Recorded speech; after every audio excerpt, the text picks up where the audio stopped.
Hello dear students, आज हम त्रिकोणमिति की टेबल बनाना सीखेंगे। त्रिकोणमितीय अनुपातों की सारणी बनाने से पहले कुछ चीज़ें हैं जो आपको मैंने पहले बताई थी, वो दोबारा से एक बार रिमाइंड करवा देता हूँ। Sine theta is equal to 1/cos theta, cos theta is equal to 1/sec theta, tan theta is equal to sine theta upon cos theta और tan theta is equal to 1/cot theta. तो हम शुरुआत करते हैं table बनाने की। हम जो एंगल्स बनाएंगे उन एंगल्स के होंगे 0 डिग्री के लिए, 30 डिग्री के लिए, 45 डिग्री, 60 डिग्री और 90 डिग्री। और किस के लिए? साइन के लिए, कोस के लिए, टेन के लिए, कोट, सेक और कोसेक।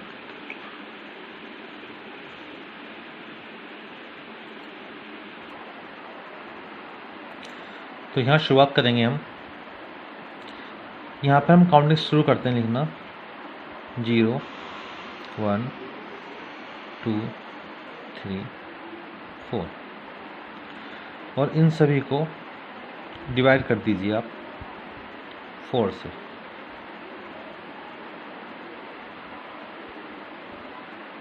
और फिर इन सभी का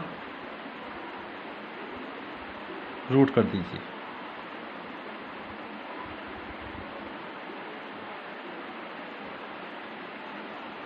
अब देखिए 0/4 है तो इसकी वैल्यू तो आपकी 0 हो जाएगी। 1/4 का स्क्वायर रूट निकालेंगे, 1 का 1 रहेगा और 4 का हो जाएगा 2। √2 का रूट निकलता नहीं है, फिर √2 रहेगा और अपॉन में आ गया 2। इससे इसे कट किया तो यहाँ पे आ गया आपका √2। √3/2 और यहाँ 4/4 यानी कि 1। तो यहाँ जो साइन की वैल्यू आई है, साइन 0 की वैल्यू 0, साइन 30 की वैल्यू 1/2, 45 की वैल्यू 1/√2, यहाँ पर √3/2 और यहाँ पर 1। ये हमारी वैल्यू आ गई साइन की। साइन 0 की वैल्यू 0, साइन 30 की वैल्यू 30, 1/2, 45 की वैल्यू 1/√2, 60 की √3/2 और 90 की 1। अब यहाँ से इसको रिवर्स करना है।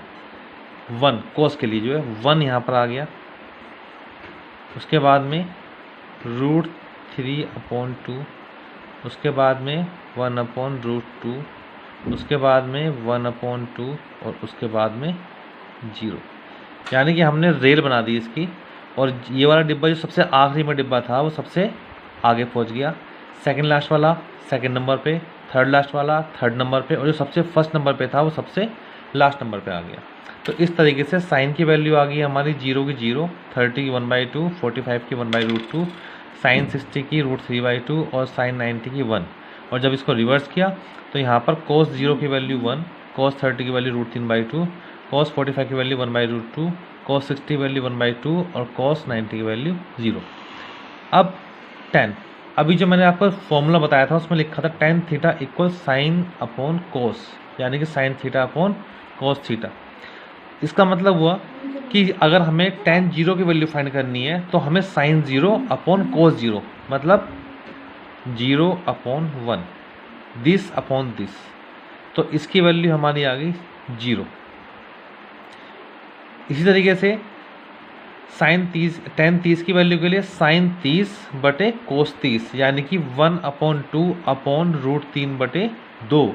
तो जब हम इसको अपॉन में करेंगे तो हमारे पास आता है 1/√3।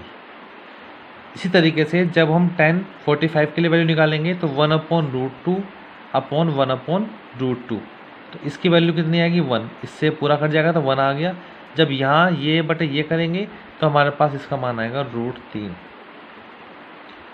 1/0 0/1 हमेशा होता है 0, लेकिन अगर 1/0 हो तो हम उसको बोलते हैं अपरिभाषित, या फिर उसको हम बोलते हैं अपरिमित या अनंत या इन्फिनिटी। तो हम यहाँ पे लिख देंगे इसको अनंत।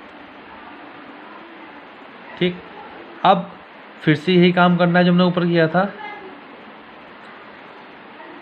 सबसे आखिरी वाला सबसे स्टार्टिंग में जाएगा, उसके बाद √3, उसके बाद 1, उसके बाद 1/√3 और उसके बाद में 0। सेक आपको यहाँ बता रखा है कि सेक जो है वो कोस का उल्टा होता है, यानी जो भी वैल्यू कोस की हैं अगर हम उसको उल्टा कर दें तो किसकी वैल्यू निकल जाएंगी, सेक की वैल्यू निकल जाएंगी सारी, क्योंकि कोस जो है वो सेक का उल्टा होता है। तो हम यहाँ पर सेक के लिए कोस को उल्टा कर देते हैं। तो उल्टा का मतलब है ऊपर 1 और उसके संख्या जो भी उसको नीचे लिख देंगे। तो 1/1 1 आ गया, √3/2 है, इसका आ गया 2/√3, 1/√2 है, इसका आ गया √2/1, √3 है तो यहाँ पर आ गया 2/1, और यहाँ पर कितना है 0, तो यहाँ पर आ गया 1/0 जिसको हम बोलते हैं क्या, इन्फिनिटी। और यहाँ फिर से हम इसका उल्टा रिवर्स करके इसकी रेल बना देंगे, और यहाँ पर ये 8,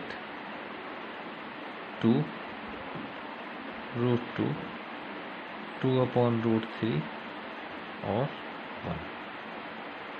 ये आपकी टेबल बनके तैयार हो गई। 10th में ट्रिग्नोमेट्री के क्वेश्चन करने के लिए ये बहुत ज़रूरी है कि आपको टेबल बनाने भी आनी चाहिए और ये टेबल जो है याद भी होनी चाहिए आपको। तो ये टेबल आप समझ लीजिए अच्छे से, और इसको बनाने की भी प्रैक्टिस कर लीजिए और इसको लर्न भी कर लीजिए, क्योंकि बिना इस टेबल के आप आधे क्वेश्चन तो आप ट्रिग्नोमेट्री कर ही नहीं पाएंगे।